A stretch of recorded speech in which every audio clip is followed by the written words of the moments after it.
Bon, les gars, vidéo, on va parler un peu de Kylian Mbappé, du Real Madrid et tout ça, parce que je vois trop de choses qui, moi, ne me plaisent pas, que ce soit dans la communauté madrilène ou même dans la communauté Barça. Il faut, à un moment donné, respecter un peu plus Kylian Mbappé. Il faut respecter ce joueur-là parce que ça reste un immense joueur. 25 ans, il vaut 191 millions, il est fort dans les longs ballons, il est fort à la finition, il sait mettre des frappes de loin, il a joué 158 matchs, il a été titularisé 368 fois, il a fait un total de 336 buts pour 128 passes décisives, ce qui est énorme. Il a une Coupe du Monde, une Nation League, 7 Ligue 1, 4 Coupes de France, 5 trophées des champions, 2 Coupes de la Ligue, 1 Euro U19, le tout pour 21 trophées en 8 ans, ça fait 3 trophées majeurs par an, ce qui est énorme à l'âge de 25 ans. Alors oui, Kylian Mbappé passe un moment de moins bien, là je vous parle de statistiques, vous allez me parler de terrain, de sensations, d'impression, et vous auriez parfaitement raison de me dire, écoute la frite, là on parle que c'est que des stats que tu nous donnes. Alors oui, mais des buts, il y a eu des buts en penalty, il y a des tapines et tout ça, mais en ce moment, il est pas bien. Et c'est pour ça que je vous dis que vous êtes beaucoup trop dur et méchant avec Kylian, parce que oui, il y a un moment de moins bien, mais dans toutes les carrières de football, ça arrive. Et on va en parler juste après le petit générique qui arrive là.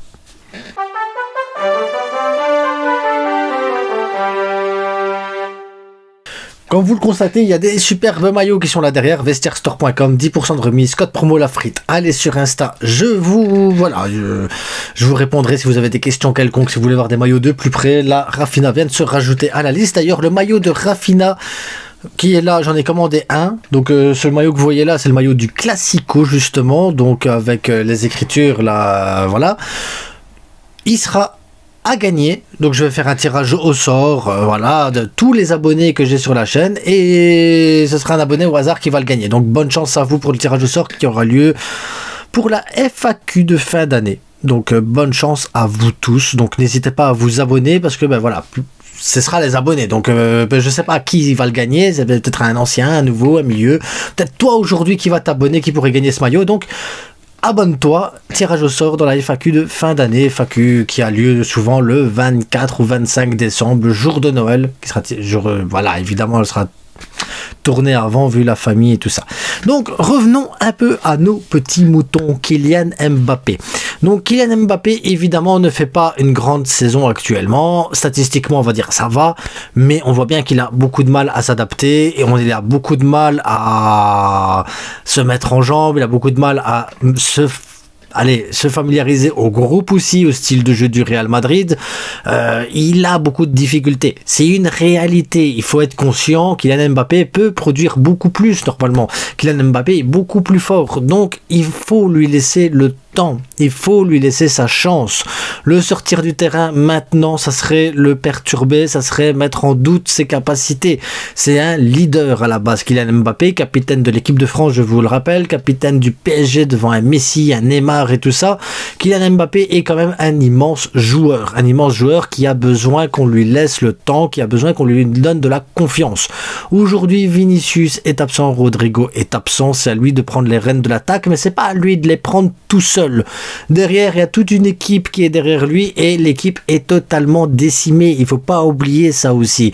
Quand tu as du Valverde à droite au lieu d'avoir un Lucas Vazquez ou un Carvajal, quand derrière tu as personne en numéro 6, tu bricoles avec un Camavinga qui fait des bons matchs, on est d'accord, mais ça reste du bricolage derrière. Quand au milieu de terrain, tu as un Arda Güler que tu es obligé de mettre alors qu'à la base, tu le fais pas trop jouer, donc ça veut dire que tu perds en automatisme. Brahim Diaz qui joue pas suffisamment non plus. Et donc ce qui fait qu'au final, ton équipe, elle n'est pas équilibrée du tout. Ce manque d'équilibre, ce manque d'automatisme, ça empêche aussi certains joueurs de pouvoir briller un peu plus. Je pense même à Bellingham qui brille pas autant que les autres, que l'année dernière par exemple, tout simplement parce qu'il y a un problème d'équilibre, il y a un problème de blessure. Est-ce que ce problème de blessure ne vient pas aussi peut-être de la préparation physique? Ça fait 2 ans que le Real Madrid subit blessure sur blessure, ça n'arrête pas les blessures en ce moment. Militao, Thibaut Courtois, t'as eu plein de blessures, et si maintenant c'est Vinicius, une nouvelle nouvelle fois, on a eu ça l'année passée, Rodrigo qui se blesse, et ça n'arrête pas. Ancelotti est obligé de bricoler depuis 2 ans pour essayer d'avoir une équipe compétitive. Et tout ça, ben, ça ne crée pas d'automatisme, et ça ne permet pas de créer vraiment une osmose dans le groupe. En plus, tu accumules ça avec des ratés, un manque de forme et tout ça, ben évidemment, à un moment donné, tu as quoi? Tu as forcément le gars qui est devant, c'est qui? Ben, c'est Kylian Mbappé, tu tombes dessus. Tu peux pas faire de lui un leader d'une équipe qui est une institution. Le Real Madrid est une institution, tu peux pas faire de Kylian Mbappé le leader technique et tout ça de cette institution-là. Derrière, tu as des autres joueurs qui ont plus de bagages que lui, plus d'expérience que lui, et c'est à eux de tenir la baraque et c'est à eux de faire en sorte que Kylian soit de bonnes conditions. Là, il a été baladé à gauche, il a été baladé dans l'axe, il a été changé de poste et tout ça. Maintenant, on dit oui, mais il a joué dans son côté gauche préférentiel. Oui, mais depuis combien de temps? Donc, il faut le temps aussi que ça se remette en place. Et c'est là que je vous dis, soyez patients. Des joueurs comme ça ainsi qui manquent de forme, ça arrive, c'est normal. Dans toutes les carrières, tu as ça. Et le tout, c'est de pouvoir soutenir les joueurs au maximum. Kylian Mbappé n'est pas un mauvais joueur en soi. Les blessures font en sorte que c'est compliqué. Le mercato de Florentino Pérez, il est dégueulasse aussi parce que tu n'avais pas besoin spécialement d'un Kylian Mbappé. Donc tu fais venir un joueur qui est ton visage, tu mets énormément de pression sur lui malgré un transfert mercato gratuit. Tu le fais venir en grande pompe et tout ça, ça lui met énormément de pression alors qu'il n'avait peut-être pas besoin de cette pression et l'équipe n'avait pas besoin à la base d'un Kylian Mbappé. Tu avais besoin d'un numéro 9. Donc tu viens rajouter un joueur que tu n'as pas besoin dans un effectif qui tourne bien mais qui avait besoin d'un autre profil. Et tout ça fait en sorte que tu dois adapter l'équipe aussi aux joueurs que tu as en place. Et Ancelotti n'est pas le roi de la tactique et de faire en sorte que les joueurs soient adaptés à leur situation, à leur poste. La rotation, elle est pas bonne. Donc j'ai envie de vous dire, Pérez, pour moi, est responsable de ce qui se passe au Real Madrid. Ancelotti est responsable de ce qui se passe au Real Madrid. Mbappé, malgré tout le professionnel, a une partie de responsabilité également. Mais les préparateurs physiques sont aussi responsables. Donc pour moi, c'est un tout qui fait en sorte que le Real Madrid aujourd'hui ne tourne pas comme il devrait tourner et qui, en plus de ça, on met les fautes principales sur Kylian Mbappé. Donc, moi j'ai envie de vous dire, vous supporters du Real Madrid, soyez patients avec Kylian et laissez-lui le temps. Et vous supporters du Barça qui sont là sur la vidéo, qui se disent il va se moquer des Kylian, non! Arrêtez de vous moquer des gens, ça sert à rien. Soyez un peu indulgents parce que ça suffit que Kylian Mbappé se réveille dans 6 mois et voilà, ça y est, on va se dire oh, merde, il s'est réveillé, peut-être qu'il va devenir bon, peut-être qu'il y aura une osmose, peut-être que certaines choses prennent du temps et que quand ça va prendre, ça pourrait faire mal. Donc soyons respectueux, disons que actuellement Kylian Mbappé est en difficulté, oui, mais il faut être patient.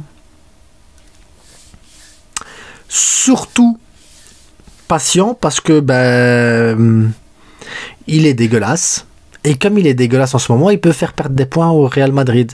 Comme il est mauvais et qu'il ne sait rien faire, il fait perdre l'équilibre au Real Madrid. Comme les joueurs se mettent en tête peut-être, parce que quand tu vois sur le terrain que Kylian Mbappé n'est pas au niveau qu'il devrait être pour être un joueur du Real Madrid, ça crée des embrouilles. Ces embrouilles-là, ça fait plaisir parce que le Real Madrid va perdre des points. Donc, si on doit résumer cette vidéo, c'est soyez patient avec Kylian Mbappé parce que je pense qu'il ne réussira pas au Real Madrid et que tant qu'il est sur le terrain, ça fera gagner des points au Barça, ça fera perdre des points au Real Madrid, ça mettra une ambiance de merde et ça mettra tout ça dans un système qui peut ne faire plaisir qu'aux supporters du Barça finalement.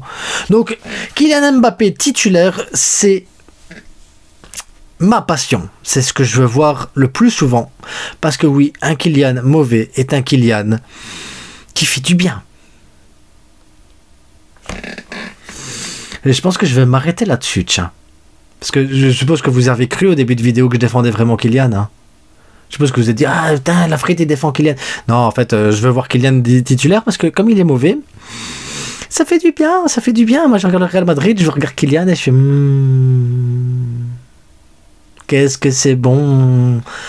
Je fais mes débriefs comme ça, moi, maintenant. Kylian, qu'est-ce que t'es nul. Ça fait du bien. Et je vais me stopper là-dessus. Ça fait du bien. Je vous souhaite à tous une bonne soirée, une bonne nuit, ce que vous voulez. Je sais pas quand vous allez regarder la vidéo. Abonnez-vous, likez, partagez évidemment. Et après, pour pas me moquer de Kylian Mbappé non plus, parce qu'il faut pas se moquer des gens. Mais cette méforme qu'il y a actuellement, pour moi, elle est physique, elle est mentale, elle est problématique aussi dans l'ensemble quand même, hein, parce que Pérez, les blessures, le préparateur physique, Ancelotti et tout ça, pour moi, est c'est aussi une responsabilité de toute l'équipe de voir comment les joueurs sont actuellement. Quand tu vois un début de saison, Bellingham est baladé de gauche à droite, si on est un peu sérieux, je pense que Ancelotti n'est pas l'homme de la situation pour pouvoir mettre en place un système qui met les joueurs dans les meilleures conditions. Ancelotti est en partie responsable. Kylian Mbappé, tout joueur qu'il est, devrait normalement réussir à s'adapter, peu importe la formation, peu importe le jeu, peu importe le truc. Je pense qu'il a suffisamment de talent normalement. En tout cas, on nous a vendu ce joueur-là comme un joueur de talent exceptionnel. Il devrait être capable de s'habituer à pas mal de situations et à pas mal de trucs. S'il n'en est pas capable, c'est parce qu'en même temps, son QI foot est très faible. Très très faible, ça fait des années que je le dis, les gens ils me disent mais c'est Kylian, mais non, il a un QI faible. QI football, il est faible de Kylian Mbappé. Maintenant, il est toujours capable de mettre des buts, il est toujours capable de mettre le danger, il est toujours capable de faire plein de choses, mais actuellement, il est tellement dans une méforme totale que regarder le Real Madrid et voir le Real et se dire ok, il va encore foirer son match, ça fait du bien. Ça fait du bien, surtout avec les dernières années où le Real ils nous font chier. Ça fait du bien de prendre son pied devant un match du Real Madrid, surtout quand tu vois Kylian Mbappé comme ça. C'est comme ça, c'est égoïste, mais en tant que supporter adverse, c'est la joie. C'est la joie. Alors, je vous laisse sur ce moment de joie. Bonne nuit à tous. Ciao.